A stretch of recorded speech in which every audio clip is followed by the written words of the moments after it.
En el programa anterior de Cambiar México, Rolando Cordera compartió su punto de vista sobre el tema recuperar lo social como estrategia rectora frente a la globalización. Estos jóvenes y jóvenes adultos que hoy dominan la escena nacional, o bien se han ido, o se están yendo a pesar de la creciente dificultad que hay para emigrar al norte, de todas maneras siguen pensando en irse, o tienen muy malos empleos, o forman parte de este impresentable ejército de los ninis, ¿no? De ni trabajan ni estudian, y algunos agregan ni hacen nada. Algo ocurrió en los cambios que nos hizo perder eso, la idea de futuro, y entonces hemos perdido también, en términos más míos, la idea del desarrollo, ¿no? La idea del desarrollo como eso, como un proceso de creación de oportunidades. Así es. En México no se pagan impuestos, el coeficiente impositivo, así llamado, la relación entre impuestos y producto interno bruto, es uno de los más bajos del continente americano. Sí. Estamos en el último escalón de la OCDE. No hay una capacidad instalada de tipo financiero, es decir, fiscal en este caso, que nos permita enfrentar los problemas inmediatos de la juventud, de la salud, y los problemas de más perspectiva, como es la educación, la formación de cuadros y la investigación científica y tecnológica, para no hablar del otro gran criterio de evaluación de las sociedades actuales. Yo le llamo no solo criterio de evaluación, sino una gran restricción histórica, que es el tema del cambio climático. Sí. ¿Con qué recursos vamos a encarar todo esto? Progresivo y luego acelerado alejamiento de las élites dirigentes respecto de las bases sociales que se estaban transformando gracias al desarrollo logrado. Esta es una de las ironías de la historia mexicana. Y se perdió el sentido del Estado. Y al perder el sentido del Estado entró a saco la ideología neoliberal, el globalismo, que hizo generar en las mentalidades dirigentes, y no solo dirigentes, de muchos grupos sociales, la ilusión de que con la apertura, con la incorporación a la globalidad y el Tratado de Libre Comercio de América del Norte, con eso teníamos para crecer y multiplicarnos, ¿no? Como dice la Biblia. Y no resultó así. No resultó. Renunciamos a la intervención pública, renunciamos a los temas fundamentales de la cooperación económica y social. Y quedamos, te diría, para decirlo así rápido, quedamos un poco a la deriva en el nuevo mar de la globalización, que ahora se volvió pues un mar tormentoso con las crisis, ¿no? Y tenemos que pensar, aquí sí que con intensidad y celeridad, en que no podemos ser un país, con una sociedad moderna, democrática, abierta y dinámica en lo económico, si no tenemos una producción cada vez más grande de recursos humanos.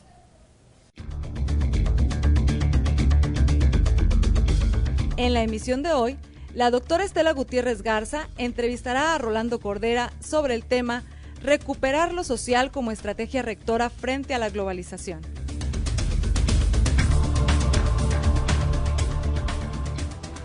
Me parece muy interesante porque el escenario se vuelve extremadamente complejo, porque se trata de recuperar el crecimiento, en donde creo que la política fiscal viene siendo un instrumento para poderlo recuperar, pero habría otros elementos que seguramente tú nos puedes mencionar.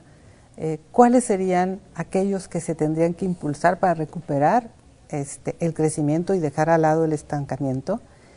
Lo otro que tenemos que recuperar es esta noción tan interesante que tú señalas, que es cómo recuperar el Estado, un Estado moderno, ¿verdad? No caer en un Estado burocrático y autoritario, sino un Estado que verdaderamente se nutra de la transparencia, la rendición de cuentas frente a la sociedad, y que los resultados terminen siendo precisamente valorados por la forma en que puede articular esta nueva cooperación con la ciudadanía. Creo que serían dos tareas, como tú lo mencionas, prioritarias, que le cerrarían el paso a este riesgo que tú también mencionas, de qué va a suceder con estos sectores de la población que desde años atrás ya quedaron excluidos y que pueden despertar hacia una política no necesariamente orientada hacia la democracia y el fortalecimiento de las instituciones.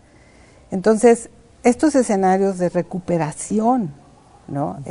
Me parecen muy interesantes porque de alguna manera estás tú señalando lo que antes sí tuvimos, que se tuvieron que afrontar ciertos problemas, pero que en lugar de afrontarlos se evadieron, nos dimos a la fuga, como quien dice, al abrazar una propuesta neoliberal en donde pensábamos que, o se pensaba, ¿verdad?, quienes lo defendían, que el mercado nos iba a conducir a salidas que no han sido las que se prometieron. Así es, sí.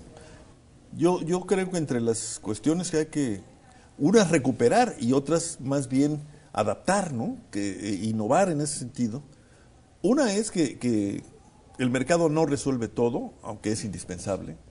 Es un mecanismo insustituible de comunicación, sobre todo en términos económicos, que necesitamos de un Estado con capacidades de inducción y incluso de intervención. Se pensó que toda la obra pública podría dejar de ser producto de la inversión pública para ser inversión privada, y ya vimos cómo nos fue, ¿no? Entonces ahí, todo lo que es la infraestructura, que es una tarea indispensable a iniciar y dejar de fingir, y asistir como ciudadanos o como estudiosos, Estela, todos los meses a que hay una denuncia sobre subejercicios en materia de infraestructura. Bueno, eso ya parece una ficción, ¿no? Es una ficción. Sí, tenemos que hacer las cuentas y los gobiernos tienen que rendir las cuentas. Eso me parece indispensable. Pero en un contexto de intervención, de creación de infraestructura, y recuperar la idea de las políticas de fomento a las que también se renunció. Se hizo célebre y ahora tristemente célebre aquel dictum, ¿no?, de que la mejor política industrial es la que no hay, ¿no? Exactamente. Bueno, fíjate lo que son los procesos y los acomodos. Esto fue incluso coreado por los propios industriales, ¿eh? Sí. Por buena parte de los industriales fue celebrado. Bueno, ahora los industriales se quejan amargamente y le exigen al gobierno que si no los va a apoyar, por lo menos no los estorbe, ¿no? Bueno, hay que recuperar la idea de una política industrial. Y antes de eso yo creo que sí tenemos que llegar, y aquí en Monterrey me parece muy pertinente decirlo, y yo creo que no hay futuro para México si no pensamos al país como un país industrial. O sea, no puede ser un país agrícola México. No. Y tampoco puede ser este sueño que tienen algunos de una especie de Panamá encadenado del Suchiate al Río Bravo, ¿no?, de servicios y servicios financieros. Somos demasiados. El país es demasiado grande y además, a pesar de todo, tiene mucho acumulado. Entonces, aquí la discusión es, bueno, país industrial sí, pero ¿qué tipo de país industrial? ¿Qué tipo de país industrial? Desde luego, la lección dura de los últimos 20 años es que, sin renunciar ni sin menoscabo de la importancia que ha tenido el esquema de Maquila, es no solamente insuficiente, sino puede convertirse en algo perverso, como lo hemos vivido socialmente hablando en el norte del país. Así es. Socapa de abrir las puertas a la industrialización vía Maquila, se descuidó todo. Se descuidó la infraestructura social, el cuidado de los niños, que se volvieron jóvenes y que ahora andan por ahí. Y se olvidó algo fundamental, que la Maquila tiene sentido porque da empleo y nos acerca a cierto tipo de tecnologías, siempre y cuando la Maquila se vea como una etapa hacia unas economías más integradas. Nosotros, al contrario, desintegramos lo poco que teníamos de integrado. Así es. Las famosas cadenas productivas, Y eso también tenemos que replanteárnoslo. Yo no digo que volvamos al pasado, a una economía cerrada o muy protegida. Me parece que eso, aparte de que no es deseable, yo creo que no es viable. Porque a pesar de las crisis, la globalización va a seguir. Esa es mi particular convicción. Entonces tenemos que pensar en la industrialización de otra manera, pero no renunciar a la idea de la industrialización. Y tenemos que pensar, aquí sí que con intensidad y celeridad, en que no podemos ser un país, una sociedad, con una sociedad moderna, democrática, abierta y dinámica en lo económico, si no tenemos una producción cada vez más grande de recursos humanos. Y tenemos que replantearnos el tema educativo. No podemos seguir pensando que la ciencia y la tecnología nos van a llegar del cielo o del norte. Claro que van a llegar, porque tienen grandes capacidades instaladas para producir ciencia y tecnología, pero nosotros no podemos renunciar a eso. Y entonces tenemos que pasar de la etapa de la adopción mecánica a la etapa de la adaptación y de la innovación. Y entonces ahí es donde el papel de nuevo, ahí se podrían juntar en nuevos círculos virtuosos la demografía con la creación institucional, en este caso concretada en la educación media superior y en grandes programas de capacitación de la gente. Eso también está por ahí perdido. Exactamente. No hay ni siquiera, yo si no, a lo mejor me falla la memoria, pero yo creo que son 20 o 30 años que hemos visto discutir a las centrales sindicales y a las centrales empresariales el tema de la capacitación de la mano de obra sin encontrar una solución. Y entonces ahora tenemos que rendirnos a la evidencia de que muchas empresas internacionales, transnacionales, no vienen a México o vienen con muchas restricciones, o sea, nada más a desarrollar procesos muy específicos, entre otras cosas porque no encuentran gente capacitada y no encuentran los ingenieros suficientes y necesarios para echar a andar procesos de nuevo tipo. Bueno, entonces el tema de la formación, de la capacitación, y aquí iría uno de mis temas preferidos, el tema de la cultura, como vectores de desarrollo y de progreso, hay que recuperarlos. Hay que no vamos a volver a Diego Rivera, ¿no? O a Orozco, que por cierto hay que apreciar a Orozco una vez más. Bueno, se recuperan como parte de nuestra historia, ¿verdad? Y claro, se actualizan, y de una se fortaleza adaptan. cultural. Sí. No, pero no se trata de volver atrás, pero sí de poner con la cultura y la formación y la educación en el centro de los planes y de los acuerdos nacionales a los que tendremos que llegar. Yo espero que más pronto que tarde, porque realmente el ambiente que se ha creado en esta combinación de estancamiento relativo, de pérdida de expectativas, de cancelación de oportunidades, yo creo que el tiempo apremia. Ahora sí que no creo que que se trate de dramatizar las cosas. Sí apremia, porque las salidas que encontró parte de nuestra juventud a fines del siglo XX y principios del XXI son salidas que se han obturado por las crisis y por el racismo americano, que era la salida de la emigración. La otra salida es terrible, es la salida de la criminalidad, de la informalidad criminal, el ejército delincuencial de reserva que estamos enfrentando. Eso no es salida, puede ser salida individual y por un rato. Pero no de un proyecto de nación, definitivamente. No, ni siquiera de un proyecto grupal o individual. Entonces, y está sobre la mesa esa cuestión.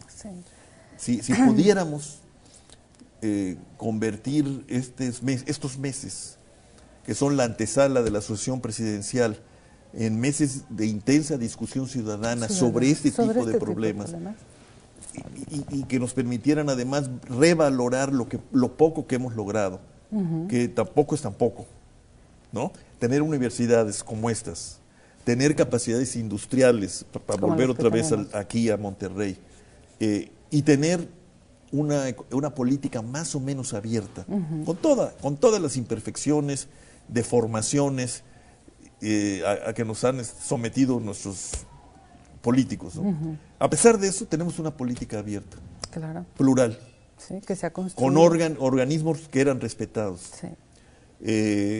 Se logró tener una Suprema Corte de Justicia que ya no tenga el tufo del nombramiento presidencial. Sí. También con todos los defectos que podemos encontrar, que los tienen, ¿no? Sí. Tenemos un IFE, tenemos una Comisión Nacional de Derechos Humanos, y ahora tenemos el IFAI y la protección de datos, ¿no? Que te preocupa a ti. Yo los veo como palancas, ¿no? Como arietes, para abrir más la sociedad y entrar en un régimen efectivamente democrático y representativo, Claro. que pasa por la rendición de cuentas y la transparencia, o no pasa. Y creo que aquí juega un papel muy importante la participación ciudadana. Esta ciudadanía que con una visión totalmente integrada a lo que es nuestra cultura nacional, se preocupe por lo que tú estás señalando, es decir, participar en la definición de una política o de una estrategia económica que centre la atención en la vida nacional. Es decir, que recupere estos espacios en su concepción de todos los activos que tenemos, el activo industrial, el activo incluso agropecuario, el educativo, el cultural, el artístico. Es decir, es un país que tiene grandes reservas, ¿verdad?, de activos intelectuales, económicos, sociales, de todo tipo. Y la pregunta sería, si esta ciudadanía participa y se puede poner en movimiento para encauzar esta política, este proyecto económico alternativo que se tiene muy bien delimitado, como tú lo has señalado, se requiere una reforma fiscal, se requiere recuperar las políticas de fomento económico, se requiere darle mucha importancia a la educación, se requiere definir una política industrial y sectorial, es decir, el conocimiento ahí está. ¿Pudiéramos imaginar en qué tiempo se puede replantear el rumbo y empezar a ver resultados? Yo creo que hay que replanteárnoslo ya. Y yo empezaría por algo que es lo que me parece puede concitar esta participación ciudadana que no hay. Si tenemos una ciudadanía enorme que no participa. Entre otras cosas, ¿sabes por qué? Porque la pregunta que te hace cualquier amigo, cualquier colega, cualquier transeúnte, ¿para qué? ¿Para qué? Va a ser tomada en cuenta nuestra opinión. Bueno. Entonces, ¿por dónde empezar? Bueno, yo creo que más allá del estancamiento económico, de la inseguridad actual, de las distancias sociales, hay un problema que nos une a todos, que es la desprotección. Ahí somos, las cuentas lo dicen con toda fuerza, somos una sociedad desprotegida en lo que tiene que ver con los derechos, los famosos derechos sociales del pueblo mexicano. Es decir, una gran cantidad de mexicanos, yo sigo creyendo que es la mayoría, hay quien dice que no, pero de cualquier manera son cuotas muy altas que no tienen garantizado el acceso a la salud pública, que no tienen seguridad social en el sentido de tener pensiones y jubilaciones, que por diferentes razones no llegan a la educación media superior. Y ahora tenemos también la inseguridad personal, que es inseguridad pública. Bueno, somos una sociedad desprotegida. Y las sociedades desprotegidas, como las personas desprotegidas y las familias desprotegidas, no pueden pensar con calma. No pueden pensar en serio, porque lo que buscan es cobijo. Bueno, hay que protegernos. Yo digo que hay que crear una sociedad protegida. Esto técnicamente, y no solo técnicamente, nosotros algunos le llamamos un estado de bienestar de nuevo tipo. Así es. Y empezando yo creo por el tema crucial de la salud, que ahora descubrimos como algo con lo que no podemos lidiar fácilmente. ¿Por qué? Porque dejamos de ser este país de niños y rural, que se moría de enfermedades hídricas y respiratorias, y ahora somos un país que se muere del corazón, que sufre problemas mentales y que tiene enfrentando una terrible epidemia de obesidad y diabetes.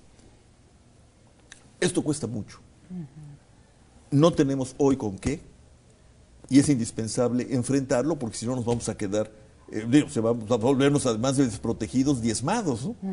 Bueno, entonces, empezar por la salud para todos, universal, realmente, y plantearnos en serio el tema de la seguridad social, yo creo que podría invitar a muchos mexicanos escépticos de nuevo a ver el tema fiscal ya no como el tema de impuestos, sino de contribuciones, como se decía en la antigüedad. Claro.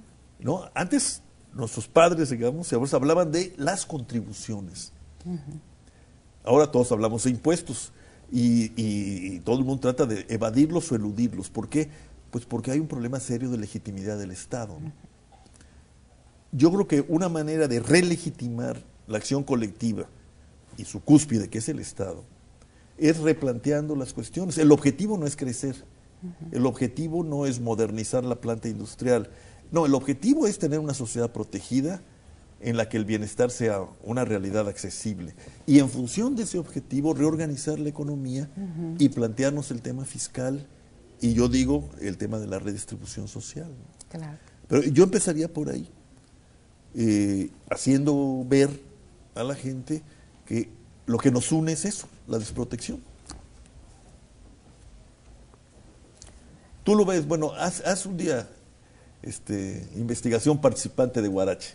Sí. Vete a las plantas bajas de los hospitales privados y métete a las colas. Hay mucha gente de clase media, claro, clase media baja incluso, que por diferentes razones tiene acceso a la medicina privada. ¿Y has visto cómo se les pone la cara cuando se les acaba el seguro? Sí. Y comienzan a descubrir las bondades de la denostada salud pública. Claro. Bueno, yo creo que es un ejemplo de que estamos unidos por ahí. Exactamente. Salvo los muy, muy ricos, que esos sí pues tienen el avión y Houston a la mano, o el Rochester. De ahí en más, todos estamos, no al borde, no estoy exagerando, pero sí muy cerca de lo que llaman los investigadores sanitarios y de salud pública los gastos catastróficos, ¿no? Debido a los cuales las familias pierden sus casas. Así es. Y desde luego pierden la calma y pierden la paz interna. Entonces, plantearnos esos problemas como sí, problemas de la colectividad, quizás podría ser la primera apertura para plantearnos entonces los problemas más serios de la cooperación, claro, y de la colaboración, pues, en una sociedad tan grande y con tantos contrastes y extremos. Estoy totalmente de acuerdo. Creo que efectivamente el luchar por la protección y los derechos sociales de toda la población, colocarlo como un objetivo, es algo que se manifiesta verdaderamente en el corazón, es decir, lo sientes.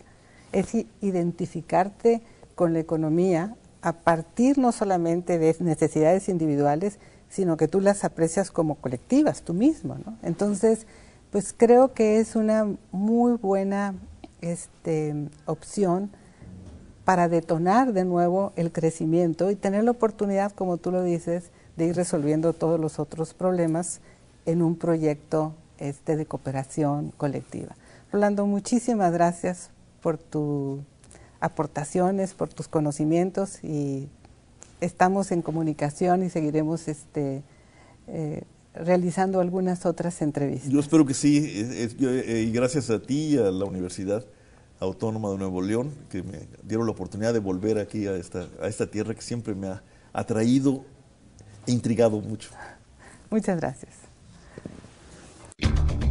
Acompáñanos la próxima emisión a ver la entrevista con el doctor Arturo Huerta González sobre el tema La crisis económica en México.